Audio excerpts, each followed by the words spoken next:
नमस्कार दोस्तों, आज मैं आपको तीज माता की कहानी सुनाने जा रही हूँ। प्रेम से बोलिए तीज माता की जय हो, भोलेनाथ की जय हो, गणेश भगवान की जय हो।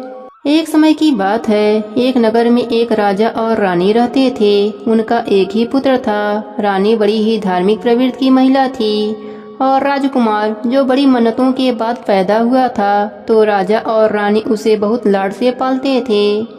अब धीरे धीरे राजकुमार बड़ा हो गया। राजा और रानी को उसके शादी की चिंता सताने लगी।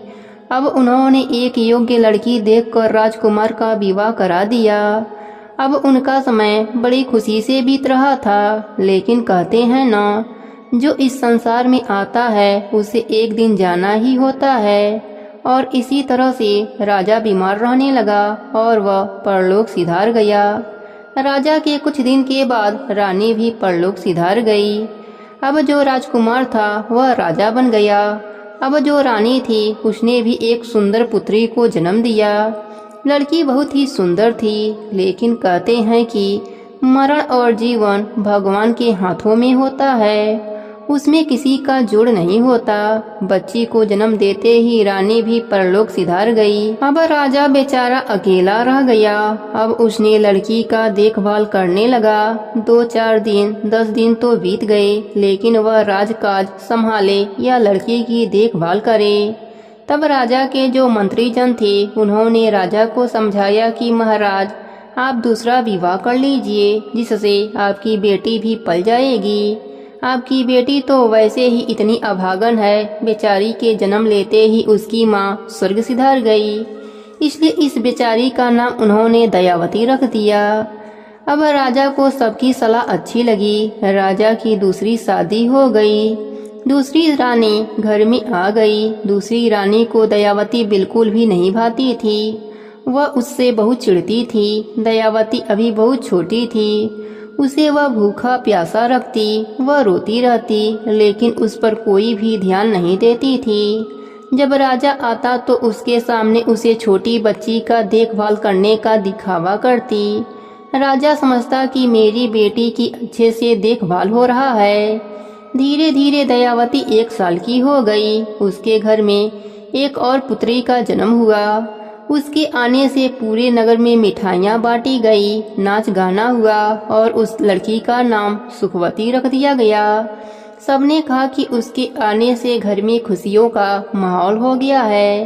राजा की 2 बेटियां हो गईं, दोनों में 1 साल का अंतर था। अब धीरे धीरे लड़कियां थोड़ी बड़ी हो गईं। जो रानी थी वह अपने बेटी को बहुत प्यार करती थी। उसका बचा कुचा जो बासी भोजन होता उसे वह दयावती को दे देती। दयावती बहुत होनहार लड़की थी। वह बहुत पूजा पाठ करती थी।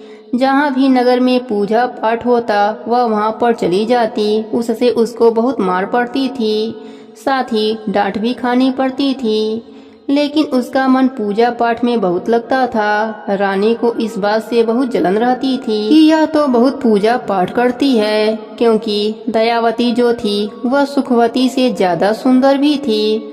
उस चीज का भी रानी को बहुत जलन होती थी। अब रानी की बेटी सुखवती विद्यालय में जाती पढ़ने के लिए, लेकिन जो दयावती थी वह घर पर रहती थी, उसको पढ़ने के लिए नहीं भेजती थी।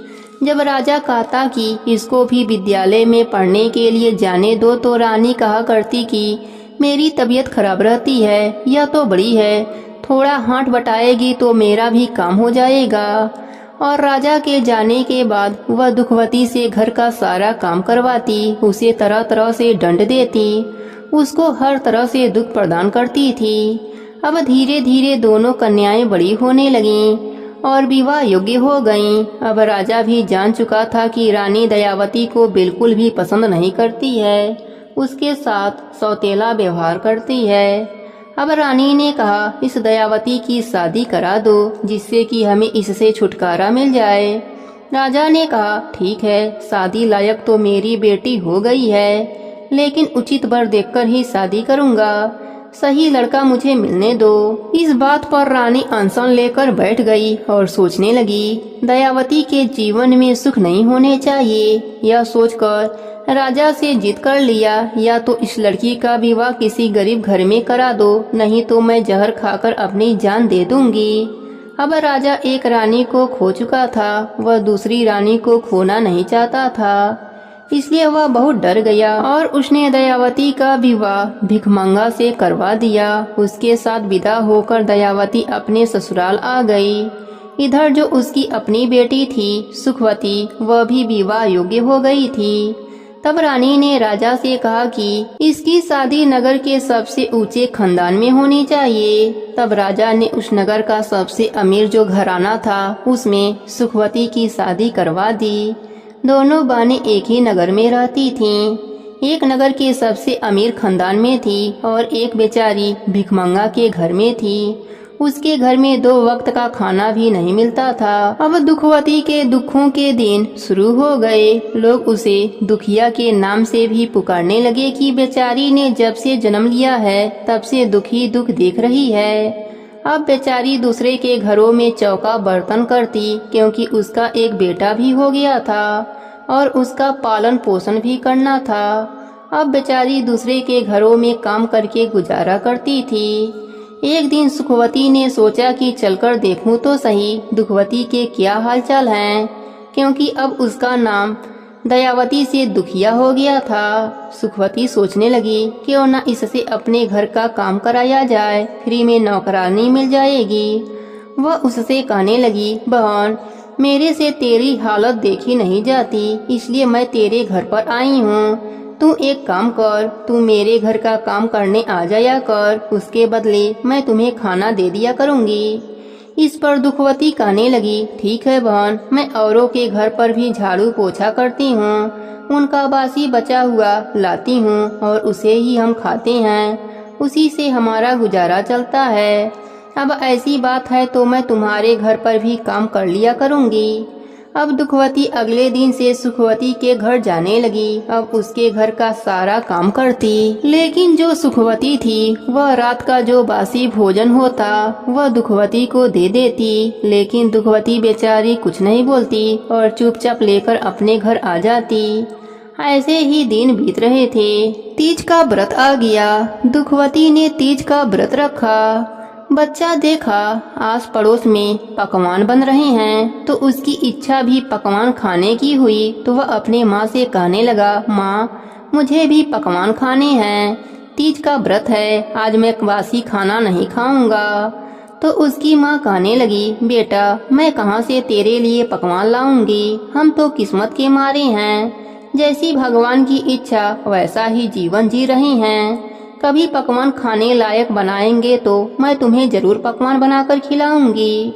उस पर बेटा माँ से कहने लगा, माँ तुम मौसी के घर जाना और उनसे कहना कि या तो बने बनाए पकवान दे दें या मेरे बेटे के लिए थोड़ा सा सूखा आटा दे दें, ताकि मैं घर जाकर अपने बेटे के लिए पकवान बना सकूं। उसकी भोली बातों को सुनकर दुखवती को रोना आ गया। वह बोली, ठीक है बेटा।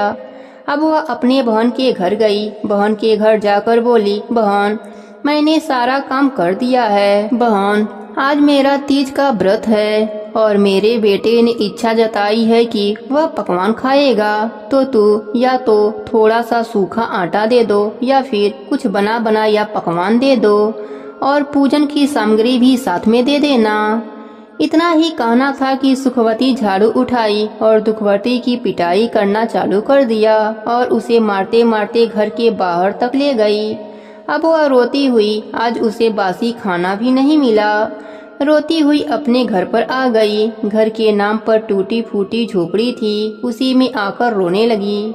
उसका बेटा बोला, माँ आज तो मौसी ने पकवान दिए होंगे। वह अपने बेटे को गले से लगाकर जोर जोर से रोने लगी। उसका बेटा बोला, माँ मुझे कोई पकवान नहीं खाना है, तुम आराम करो और रो मत। इतना सुनकर उसकी ममता तड़प उठी। उसने सोचा, आज से मैं बहन के घर काम करने नहीं जाऊंगी, अब मैं जंगल में जाऊंगी, जंगल से लकड़ियां लाकर बेचूंगी, उससे मेरे घर का गुजारा हो जाएगा। यह सोचकर वह जंगल की तरफ चल दी। और तीज माता का नाम लेकर चलती गई। उसने कहा, सुख दुख तो जीवन का आधार है, यह तो जीवन में लगे रहते हैं, लेकिन मुझे हिम्मत नहीं हारनी चाहिए। जैसे ही वह जंगल की तरफ जाने लगी तभी उसने देखा एक गाय ब्याने वाली है। उसको प्रसव पीड़ा हो रही थी तो गाय ने कहा, बहन तुम मेरी मदद कर दो, मुझे बहुत पीड़ा हो रही है। तब वह गाय के पास जाकर उसकी कमर पर हाथ सहलाने लगी, जिससे गाय की प्रसव पीड़ा कम हो गई और उसने बछड़े को जन्म दिया। गाय ने उसे बहुत आशीर्वाद दिया।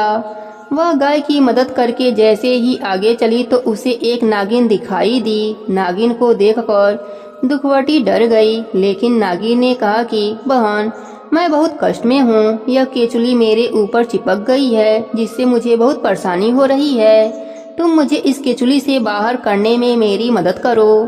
तो दुखवती ने डरते हुए कहा कि मैं तुम्हारी मदद तो कर दूंगी, लेकिन अगर तुमने मुझे डस लिया तो मेरा बेटा अकेला रह जाएगा जो कि भूखा प्यासा है। वह कहने लगी, नहीं तुम मेरी मदद करोगी तो मैं तुम्हें क्यों डसूंगी। तब उसने धीरे धीरे केचुली उतारने में नागिन की मदद करी। नागिन भी बहुत खुश हुई और उसे खूब आशीर्वाद दिया। वहाँ से आगे चलते चलते बीच जंगल में पहुँच गई। उसने देखा एक बेल का वृक्ष था, उसी के नीचे एक बुढ़िया माई बैठी हुई करा रही थी। वह बुढ़िया माई के पास गई और कहने लगी, माँ क्या परेशानी है तुम्हें। तो बुढ़िया माई कहने लगी, मैं बहुत परेशान हूँ, दूर दूर तक कोई भी दिखाई नहीं दे रहा है जो मेरी मदद कर दे। तब वह बुढ़िया माई की मदद करने लगी, कभी उसके हाथ पैर दबाती। जो बुढ़िया माई कहती वह सब कार्य दुखवती बड़े ही प्यार से कर देती। बुढ़िया माई बहुत ही प्रसन्न हुई। उन्होंने कहा, बेटी मेरा थैला टंगा हुआ है, जरा उसे उतार दे और अपने साथ ले जा। उसने कहा, माँ मैं तुम्हारा थैला क्यों ले जाऊं, तुम अपना थैला अपने पास रखो। मैं तो जंगल से लकड़ियाँ बीनने आई हूँ, मेरा बेटा भूखा प्यासा मेरी राह देख रहा होगा। वह आंखों में आंसू भर के बोली। तब बुढ़िया माई ने कहा कि जरा थैला तो उतार दे और उसमें अपना हाथ डालो, जो तेरे हाथ में आए वह ले जाना।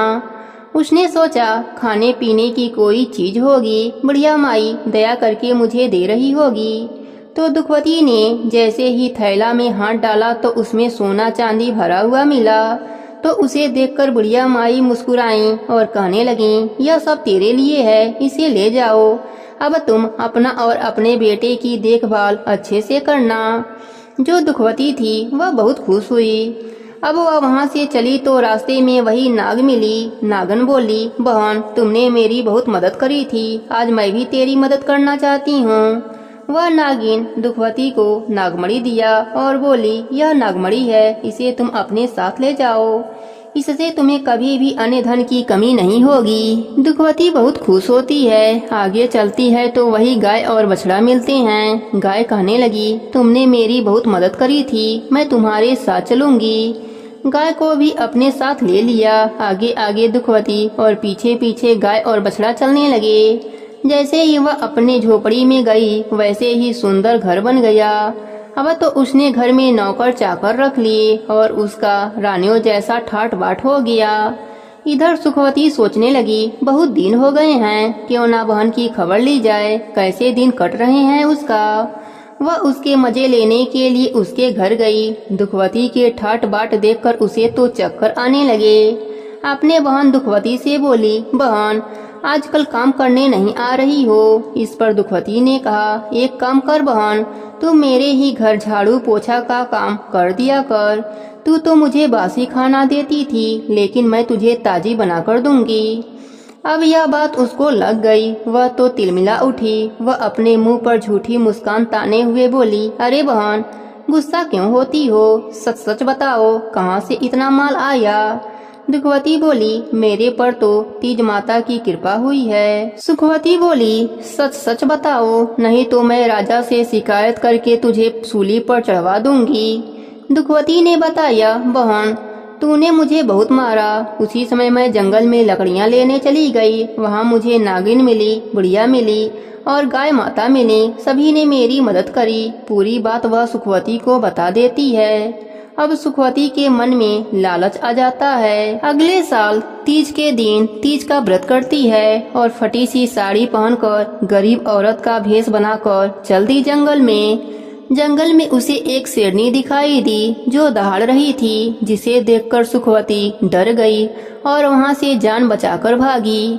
आगे गई तो आगे उसे वही नागिन फुफकारती हुई नजर आई, वहां से जान बचाकर भागी। फिर आगे जंगल में गई क्योंकि उसे तो लालच था, लालच के चक्कर में वह वापस नहीं आ रही थी। वह तो आगे बढ़ती ही जा रही थी कि आज मैं भी दुखवती की तरह धन दौलत लेकर आऊंगी। वह सोचते सोचते उसी पेड़ के पास पहुंच गई जहां पर वह बुढ़िया माई बैठी हुई मिली, क्योंकि बुढ़िया माई कोई और नहीं था, साक्षात तीज माता थीं। वह तो उसकी परीक्षा ले रही थीं। उन्होंने सुखवती से कहा, अरे बेटी, जंगल में कोई भी दिखाई नहीं दे रहा है, जरा यह घड़ा मुझे पकड़ा दो, मुझे बहुत प्यास लगी है। तो वह धुतकारती हुई बोली, मेरे पास इतना टाइम नहीं है जो तुम्हें मैं पानी पिलाऊं, मैं तो यहाँ किसी काम से आई हूँ। बेचारी बुढ़िया चुप हो गई। थोड़ी देर बाद बुढ़िया माई फिर बोली, अरे बेटा, मेरे बाल में जुए देख लो, मुझे बहुत खुजली हो रही है। तो वह कहने लगी, तुम्हें क्या मैं जुए देखने वाली लग रही हूँ? मैं तुम्हारी नौकर नहीं हूँ। इस तरीके से वह बुढ़िया माई को डांट देती है। अब बुढ़िया माई कहती हैं, वहाँ मेरा थैला टंगा हुआ है, तुम्हें जो चाहिए उसमें से ले लो। अब उसे दुखवती की बातें याद आ जाती है कि कैसे बुढ़िया माई उसे थैला में से धन ले जाने के लिए बोला था। तो वह बहुत खुश होती है और झटपट थैला पकड़कर उसमें जैसे ही हाथ डालती है, उसमें बहुत सारे कीड़े मकोड़े थे, उसके हाथों में चिपक गए। अब वह चिल्लाने लगी कि यह क्या हुआ? तुमने मेरी बहन को इतना धन दिया और मुझे यह कीड़े मकोड़े क्यों दिए? तब बुढ़िया माई एक छड़ी उठाती हैं और उसकी खूब पिटाई करती हैं और कहती हैं, तेरी बहन तो सत्य की थी, वह तो परम भक्त थी, बड़ी भोली भाली थी, और तू इतना होते हुए भी लालच के बल पर उसे नीचा दिखाने के लिए आ गई हो। बुढ़िया माई उसे मारते मारते जंगल से बाहर लाती हैं।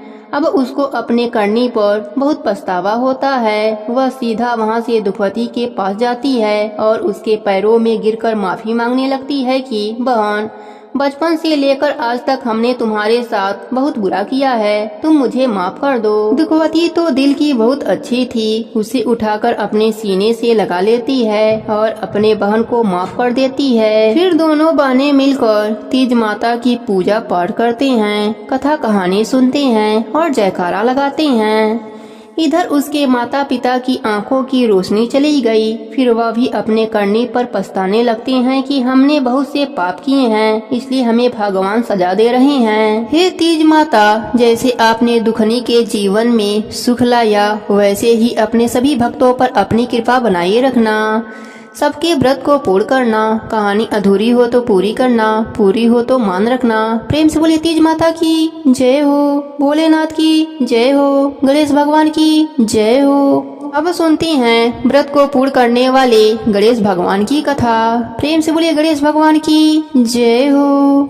किसी गांव में एक सेठ सेठानी रहा करते थे। सेठ गणेश जी का बहुत बड़ा भक्त था और सदैव उनकी पूजा पाठ किया करता था। वह कोई भी काम करने से पहले गणेश भगवान को याद करना नहीं भूलता था। एक बार गणेश भगवान रूप बदलकर सेठ के खेतों से गुजर रहे थे। गणेश भगवान को रास्ते में भूख लगी तो उसी सेठ के खेत से गेहूं के 12 दाने तोड़कर खा लिए। फिर उन्होंने सोचा, अरे मैं तो भूख से बेहाल होकर सेठ से बिना पूछे ही उसके खेतों से गेहूं के दाने खा लिए। यह तो चोरी हुई और इस पाप का दंड मुझे भोगना ही होगा। फिर गणेश भगवान सेठ के पास पहुँचे और बोले, सेठ जी, मुझे कोई काम दे दीजिए, मैं दूसरे गांव से काम की तलाश में आया हूँ। सेठ ने कहा, देखो मेरे काम में इस समय घाटा चल रहा है, इसलिए मैं तुम्हें काम तो दे दूंगा पर तनख्वाह नहीं दूंगा। इस तरह गणेश जी सेठ जी के घर काम करने लगे। एक दिन सेठानी शौच से निवृत्त होकर अपने हाथ राख से धो रही थी तो नौकर बने गणेश भगवान ने कहा, सेठानी जी, जब तक हम अपने हाथों को मिट्टी से नहीं धो लेते तब तक वह स्वच्छ नहीं होते, इसलिए आप अपने हाथों को मिट्टी से धोया करो। इस बात से सेठानी गुस्सा होकर नौकर की शिकायत सेठ जी से करी। सेठ ने कहा, गणेशा सही तो कह रहा है, जब तक हाथ मिट्टी से नहीं धो लेते तब तक हाथ स्वच्छ नहीं होते। यह गणेशा तो बहुत समझदारी की बातें करता है, हमारा भला सोचता है। सेठानी ने कहा, सुनो जी, कल हमें गंगा स्नान के लिए जाना है, आप चलोगे साथ? सेठ जी ने कहा, मुझे दुकान पर बहुत काम है, तुम गणेशा के साथ चली जाना। अगले दिन सेठानी गणेशा के साथ गंगा घाट पहुंच जाती है। सेठानी गंगा किनारे पर ही बैठकर स्नान कर रही होती हैं। गणेशा सेठानी को लेकर बीच गंगा में ले जाकर डुबकी लगवाकर वापस किनारे पर लाता है। इस बात से भी सेठानी बहुत गुस्सा हो जाती हैं। सेठानी घर आकर यह बात सेठ जी को बताती हैं। सेठ जी ने कहा, गणेशा तुमने ऐसा क्यों किया? गणेशा ने कहा, जब तक हम गंगा में डुबकी नहीं लगा लेते तब तक स्नान पूर्ण नहीं माना जाता है। सेठ जी प्रसन्न होकर बोले, यह गणेशा तो बड़ी बुद्धिमानी की बातें करता है, हमारे बारे में कितना अच्छा सोचता है। एक दिन सेठ जी ने अपने घर पूजा का आयोजन रखा और सेठानी को बुलाने के लिए गणेशा से बोले। गणेशा सेठानी को बुलाने गए तो देखते हैं सेठानी काला कपड़ा पहन रखी है। गणेशा कहता है, सेठानी जी आप पूजा में लाल रंग की साड़ी पहनो, पूजा में लाल रंग बहुत शुभ माना जाता है। सेठानी गुस्से से सेठ जी के पास गईं और सारी बात बताईं। तब सेठ जी ने कहा, गणेशा ठीक ही कह रहा है, पूजा पाठ में लाल रंग बहुत शुभ माना जाता है। फिर सेठानी लाल रंग की साड़ी पहनकर पूजा करवाती हैं। एक दिन सेठ घर में गणेश पूजन का कार्यक्रम रखा। गणेश जी के मूर्ति के स्थान पर गणेशा जाकर बैठ जाता है। यह देखकर सेठ जी को गुस्सा आ जाता है। सेठ जी कहते हैं, गणेशा यह कहाँ की समझदारी है? मैं तो समझता था कि तुम बहुत समझदार हो, बड़ी बड़ी ज्ञान की बातें करते हो और खुद ही अज्ञानी बनकर उस स्थान पर बैठ गए हो जहाँ प्रभु की मूर्ति का स्थान है। फिर गणेशा अपने असली रूप में आ जाते हैं। सेठ सेठानी हाथ जोड़कर कहते हैं, प्रभु आप मेरे घर नौकर के रूप में, हमसे बहुत बड़ी गलती हो गई प्रभु, हम आपको पहचान नहीं पाए, हमें क्षमा कर दीजिए। गणेश भगवान ने कहा, तुम दोनों व्यर्थ में ही परेशान हो रहे हो, मैं तो स्वयं तुम्हारे घर में नौकर बनकर आया था। मैंने तुम्हारे खेत से गेहूं के 12 दाने चुराकर खा लिए थे, इसलिए मैं उसका ऋण चुकाने तुम्हारे घर नौकर बनकर आया था। मेरा आशीर्वाद सदैव तुम पर बना रहेगा, तुम्हारे घर में धन वैभव की कभी भी कमी नहीं होगी। इतना कहकर गणेश भगवान अंतर ध्यान हो जाते हैं। हे गणेश जी महाराज, जैसे आपने सेठ पर अपनी कृपा करी, वैसे ही अपने सभी भक्तों पर अपनी कृपा बनाई रखना। कहानी अधूरी हो तो पूरी करना, पूरी हो तो मान रखना, सबके व्रत को पूर्ण करना। प्रेम से बोलिए गणेश भगवान की जय हो, तीज माता की जय हो।